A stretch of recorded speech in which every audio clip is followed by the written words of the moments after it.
গুজবে কান না দেওয়াই ভালো। মনে হয় গুজবকেও বিশ্বাস করে না, তারপরেও আমি বিনীত অনুরোধ করবো গুজবে যেন কান না দেয়।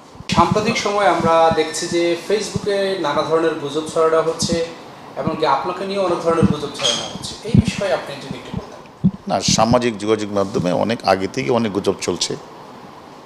আমরা এই গুজবকে কোনো পাত্তা দিচ্ছি না। আমরা বিনীত অনুরোধ করব কেউ যেন গুজবে কান না দেয়। আর যারা গুজব ছড়ায় তাদের বিরুদ্ধে আপনার মেসেজ কি থাকে?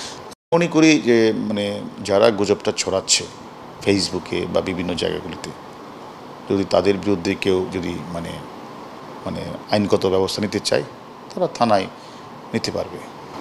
আর পুলিশের একজন ঊর্ধ্বতন কর্মকর্তাকে নিয়ে এইভাবে গুজব ছড়ানো, ফেসবুকে নানা ধরনের পোস্ট দেওয়া, আপনার অসুস্থ, হাসপাতালে ভর্তি, আপনাকে সরিয়ে দেওয়া হচ্ছে, এই যে নানা গুজবগুলো ছড়ানো হচ্ছে, এটা নিয়ে কোনো ব্যবস্থা? গুজবে কান না দেওয়াই ভালো।